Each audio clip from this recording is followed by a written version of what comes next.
Hello दोस्तों, जय हिंद। देखिए, इस वीडियो में दो चर वाले रेखीय समीकरण के प्रश्नावली 3.5 को हम लोग देखेंगे। ठीक है, दो चर वाला रेखीय समीकरण युग्म के। इससे पहले दोस्तों हम बात कर चुके हैं कि लेक्चर नंबर 8 तक वीडियो डाल चुके हैं, 1 से लेकर लेक्चर नंबर 8 तक। ठीक है, इसमें सारा चीज़ हो गया है। भूमिका 3.2 रेखीय समीकरण युग्म क्या होता है, ग्राफिक विधि से हल आपको पूरे बता दिए थे। 5 नंबर आएगा, लेक्चर नंबर 5 या 6 होगा, वहाँ से आप लोग जा करके पढ़ लेंगे। ठीक है, और 3.4 जो है आपको प्रतिस्थापन विधि, विलोपन विधि, प्रजनन विधि, बीजगणितीय विधि जो होती है, यहाँ से क्वेश्चन आपको आने ही हैं। क्वेश्चन लेक्चर नंबर 6 और 7 आप लोग देख लेंगे, 7, 8। और आज जो है हम लोग बात करेंगे आप लोग का डरावना विधि ब्रजगुणन। ठीक है, इससे बच्चे डरते हैं, लेकिन टीचर भी बोल देते हैं कि बहुत हार्ड है, ये है वो है। कुछ भी नहीं है, आप आराम से देखिए, यहाँ पे कोई दिक्कत नहीं होगा। बस एक थोड़ी सी फार्मूला याद कर लेंगे आप लोग, और वहाँ से जो है आप लोग आपका एकदम आसान विधि है, सबसे आसान विधि आपका ब्रजगुणन विधि हो जाएगी यहाँ पे। ठीक है, तो देखिए 3.5 है आपका। ये कह रही है कि निम्नलिखित समीकरणों के युग्मों में से किसका एक अद्वितीय हल है, किसका कोई हल नहीं है, या किसके अपरिमित रूप से अनेक हल है। अद्वितीय हल की स्थिति में उसे ब्रजगुणन विधि से ज्ञात कीजिए। ठीक है, ब्रजगुणन विधि से ज्ञात करना है कब, जब इसका हल जो है अद्वितीय हो। इसके पहले हम आप लोग को बताए थे a1 a2 a1x b1x c1 बराबर 0, a2x b2x c2 बराबर 0 जो है, उसमें किस स्थिति में, किस केस में आपका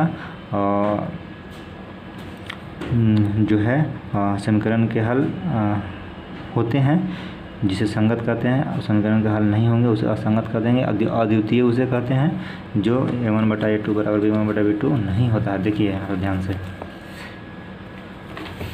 सारा कुछ आपका सब मटेरियल बनाया हुआ है। ठीक है,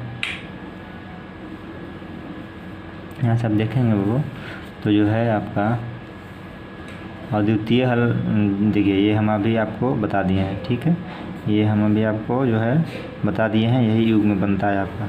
ठीक है, यही आपका युग्म बनता है। देन यहाँ देखिए, जब a1/a2 बराबर नहीं होगा b1/b2 तो इसका अद्वितीय हल होगा। इसी स्थिति में ये बोल रहा था आपको हल ज्ञात करने के लिए। जब स्थिति ऐसा आएगा तो आपका हल होगा। इसमें केवल एक हल होते हैं। ठीक है, जब दो को बराबर होता है, तीनों बराबर होता है, तो इसमें अनेक हल हो जाते हैं। ठीक है, इसको अगर आपकी बात करें तो समबाती हो जाती है। और तीसरा जो है आपका, देखिए इसको केस नंबर 1 कर सकते हैं। ठीक है, इसको केस नंबर आप 2 कर सकते हैं, इसको केस नंबर 3 कर सकते हैं। सारा कुछ बताया हुआ है, आप लेक्चर नंबर पहले वाला वीडियो देख लीजिए।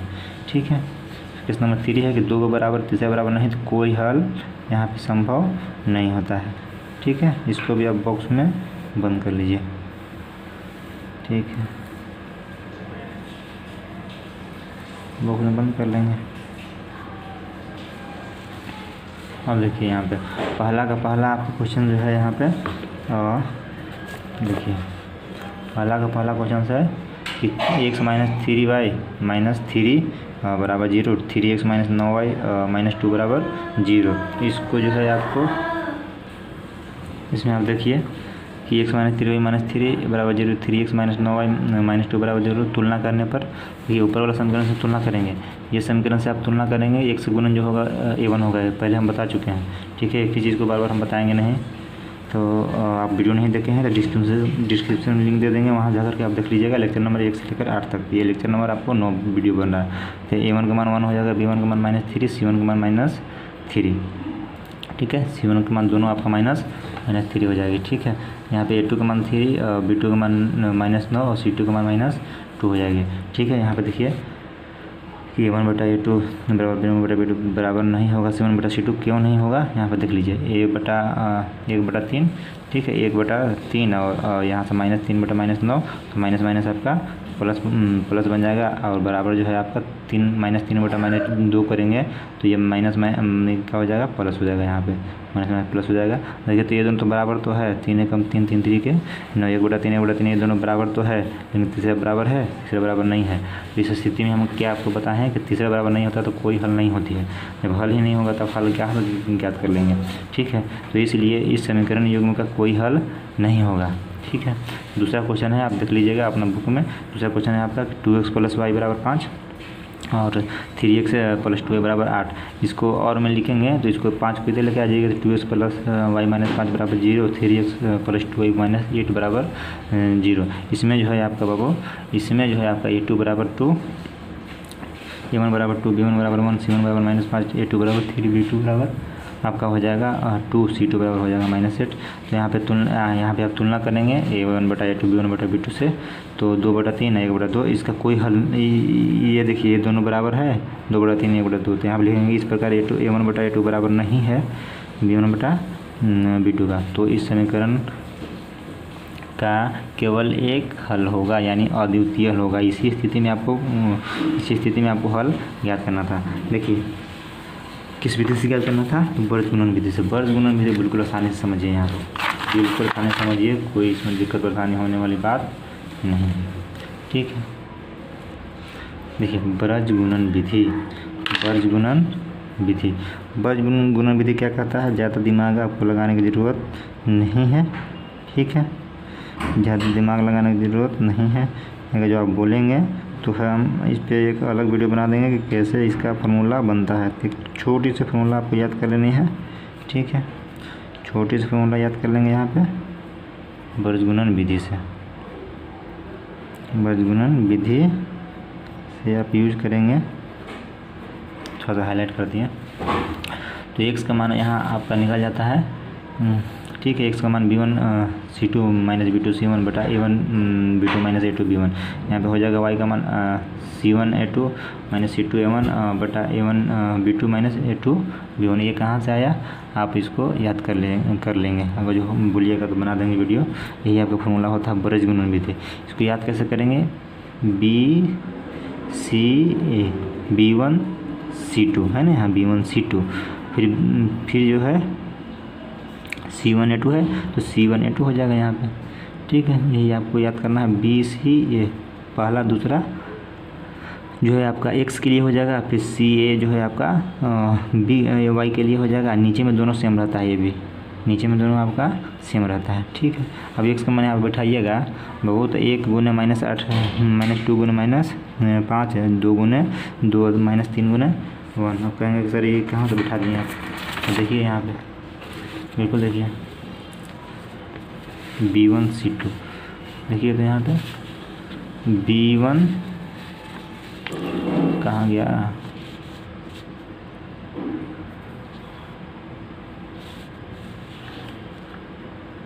b1 c2 एकदम तिरछा यहाँ से ऐसे चल जाएगा, यहाँ से ऐसे चल जाएगा, ठीक है। 1 × -8 और फिर b2 c1 2 × -5 सेम है। अब देख लीजिए, बनाते चलिए साथ में, ठीक है। इसको आप हल करेंगे तो -8 + 10/4 -3, 2 दूनी 4 -3, 2/1 हो जाएगा। यहाँ पे x का मान 2 आ गया। फिर y का मान यहाँ पे आप कीजिएगा तो -5 × 3, c1 a2 का मान वहाँ से रखेंगे जो बताया था इससे पहले, ठीक है। तो -8 × 2, इसको आप हल करेंगे तो -15 + 16, नीचे में तो सेम आ जाएगा आपको, तो 1/1 हो जाएगी। तो y का मान कितना आ गया आपका, 1 आ गया। x का मान कितना आ गया आपका, 2 आ गया। यही आपका दोनों आंसर हो गया, ठीक है, कोई दिक्कत नहीं। अब दूसरा का पहला आप देखेंगे क्वेश्चन, तो आपका है 2x + 3y = 7 और a - bx + a + by = 3a + b - 2 जो है, इसको आपको बताना था। इसको आपको दे दिया है कि अपरिमित रूप से अनेक हल है, ठीक है। देखिए क्वेश्चन यहाँ पर लिख दिया है, युग्म के अपरिमित रूप से अनेक हल होंगे तो ए और बी के मान ज्ञात करें, यानी ए और बी के किन मानों के लिए। देखिए बहुत ही इंपॉर्टेंट क्वेश्चन है आपका, ये VBI क्वेश्चन है, बहुत ही बढ़िया क्वेश्चन है बाबू, ये बहुत ही बढ़िया क्वेश्चन है ये, ठीक है। देखिए अपरिमित रूप से अनेक हल के लिए a1/a2 = b1/b2 = c1/c2 तीनों आपको बराबर होते हैं, हम बता दिए हैं, देख लीजिए वहाँ से। तो देखिए यहाँ से a1 b1 c1 निकालेंगे, a2 b2 c2 निकालेंगे, तो इसमें देखिए जो x का गुणन है a - b, तो a - b हो जाएगा a2 का मान, ठीक है। ये a2 का मान हो जाएगा x के गुणन, y के गुणन जो है b2 का मान हो जाएगा। और बाकी जो अचर राशि बच जाएंगे, अचर राशि जो बचेंगे वो आपका c1 का मान हो जाएगा। इसको इधर ले जाइएगा तो माइनस में पूरे आ जाएगा, ये पूरे माइनस में आ जाएगा। ये बढ़िया समझिए, इसको समझने में आपको दिक्कत होगा, आप बढ़िया समझ लीजिए, ठीक है। नहीं समझ में आता है वीडियो को पॉज कीजिए, फिर से आप पीछे जाइए, वहाँ से देख लीजिए। देखिए आप क्रमिक रूप से हमने अनेक हल हो जाएगा। यहाँ पे मान रखेंगे 2/a minus 2 3/a plus B और बराबर -7/-3a प्लस b माइनस 2 हो जाएगी यहाँ पे। ठीक है, कोई दिक्कत नहीं है। देखिए अब ये दोनों में अब ये 3 को हमको बराबर होता है, कोई 2 को बराबर हम ले लेंगे, वहाँ से एक समीकरण निकल जाएगी और फिर 2 को एक बराबर ले लेंगे तो वहाँ से एक समीकरण निकले। तो हम पहला दूसरा को लिए, यहाँ से निकल गया 5b माइनस है, यहाँ पे दूसरा और तीसरा को ले लिए, दूसरा और तीसरा को ले लिए यहाँ पे, तो यहाँ से आपको निकल गया -a प्लस 9b प्लस 4 इसको समीकरण 2, इसको समीकरण 1 मान लिया। ठीक है, आप जो है वही आपका प्यारा विधि विलोपन विधि से दोनों को हल कर दिया। समीकरण 1 माइनस 2 से अब करेंगे तो -4b, यहाँ ये से 1 खत्म हो जाएगा। ठीक है, माइनस से तो प्लस हो जाएगा, तो -4b बराबर -4 और b का मान हो जाएगा -4 बटा b का मान -4 हो जाएगी, तो माइनस माइनस खत्म हो जाएगा, तो 1 बच जाएगा। यहाँ पे कितना बच जाएगा, 1 बच जाएगा। ठीक है, यहाँ से आप जो है b का मान समीकरण 2 में रखेंगे, b का मान समीकरण 2 में रखने पर तो यहाँ से आप रखेंगे तो 9 गुने 1, ठीक है, ये दे जाएगा तो -5 हो जाएगा। a का मान -5 बटा -1 माइनस खत्म हो जाएगा, तो यहाँ 5 बच जाएगा। a का मान आपका हो गया 5 और b का मान हो गया आपको 1, यही आंसर हो गया आपको। ठीक है, कोई दिक्कत नहीं। यहाँ से बढ़िया से क्वेश्चन देखेंगे, बढ़िया से इसको बनाएंगे, नहीं समझ में आएगा दोबारा से पॉज करेंगे वीडियो, वहाँ से फिर से आप देख लेंगे। ठीक है, देखिए ये हम टेलीग्राम चैनल पर डाल देंगे आप। ठीक है, अब दूसरा का दूसरा क्वेश्चन देखिए। यहाँ पे दूसरा का दूसरा क्वेश्चन आपको क्या कह रहा है, समझिए ध्यान से। देखिए दूसरा का दूसरा के किस मान के निम्नलिखित समीकरणों के युग्म का कोई हल नहीं है, कोई हल नहीं होना चाहिए। कोई हल के लिए हम क्या बताए हैं आपको, दूसरा का दूसरा क्वेश्चन आपका है, कहाँ है दूसरा का दूसरा क्वेश्चन, देखिए तो दूसरा का दूसरा क्वेश्चन है आपका ये वाला है, दूसरा का दूसरा प्रश्न 3.55 का। ठीक है, के बराबर वार्ता है। ठीक है, यदि समीकरण युग्म का कोई हल नहीं हो, कोई हल नहीं के लिए आपका है कि a1 बटा a2 बराबर b1 बटा b2 बराबर नहीं होगा c1 बटा c2, a1 b1 c1 का मान निकाल लेंगे यहाँ से, x का गुणन y का गुणन। ठीक है, ये पूरे आपका c हो जाएगा। ठीक है, C2 बराबर माइनस में ये इधर आएगा तो माइनस में हो जाएगा पूरे के पूरे, है ना, -2 के प्लस 1। ठीक है, समीकरण के युग्म का कोई हल नहीं होने के लिए आपको बोल रहा है, तो ठीक है 2 के बराबर 1 के बराबर नहीं, यहाँ से आप मान रखेंगे तो 3/2 के -1 1 बटा के -1, यहाँ पे बराबर नहीं होगा -1 बटा इतना। ठीक है, ये बराबर नहीं है तो ये दोनों बराबर है, तो ये दोनों का मान ले लेंगे। तो और करेंगे यहाँ से आप 3/2 के -1 बराबर 1 बटा के -1 हो जाएगी। यहाँ से 3 के -3 क्रॉस मल्टीप्लिकेशन करेंगे, गुना कई बार बताए हम आपको।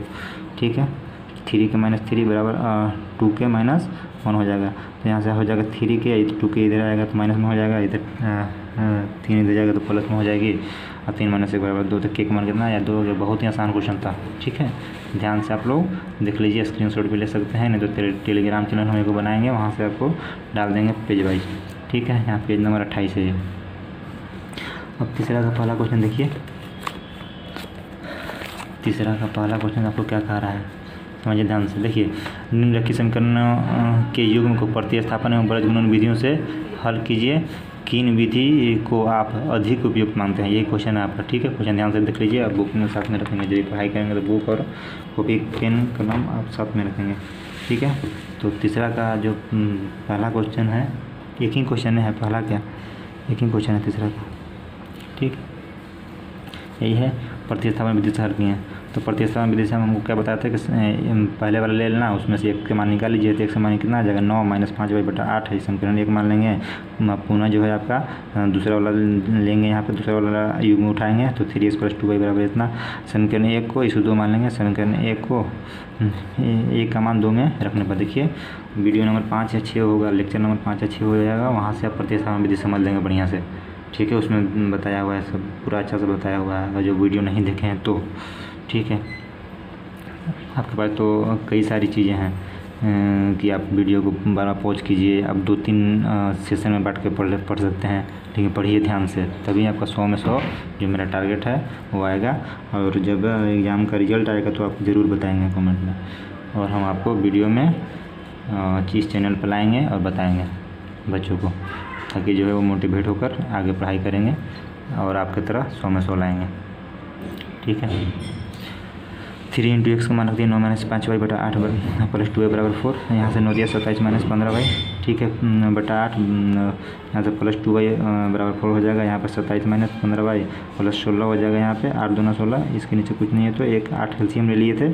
8 जो इधर जाएगा तो 8 चौके 32 हो जाएगी। ठीक है, और जो है यहाँ पे 16y - 15y बराबर 32 - 27 हो जाएगा। यहाँ पे 32 इधर माइनस जाएगा तो -27 हो जाएगा, 5 हो जाएगा, हो गया यहाँ पे 27 - 32 - 27।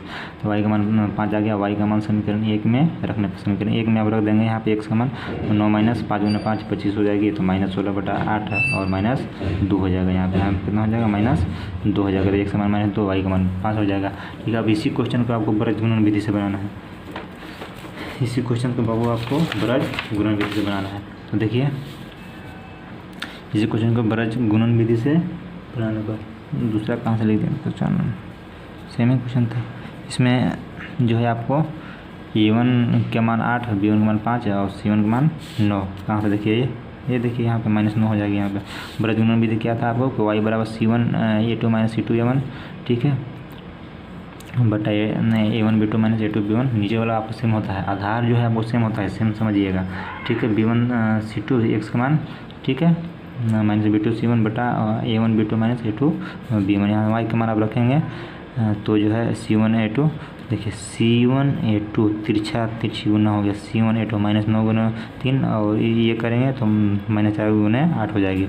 ठीक है, 8 गुना 2 - 3 गुना 5, 8 गुना 2 - 3 गुना 5। ठीक है, यहाँ तो -27 प्लस 32 बटा 16 - 1 हो जाएगा। यहाँ पे 8 दूना 16 - 15, तो 16 में से 15 घटा गया तो आपका 1 बच जाएगा। यहाँ पे 5 बच गया ऊपर, तो y का मान 5 आ गया। ठीक है, उसमें भी y का मान 5 आया था, इसमें भी x का मान उसी तरह से रखेंगे। b1 c2 5 गुना -4, 5 गुना -4। ठीक है, तो आपका कैलकुलेशन करके 5 के 20 माइनस और माइनस प्लस गुना करेंगे तो 9 दूना 18। माइनस में आपको दिक्कत होती है, ज़्यादा दिक्कत होती है तो आप बोलिए कमेंट में, हम एक वीडियो बना देंगे कैलकुलेशन का।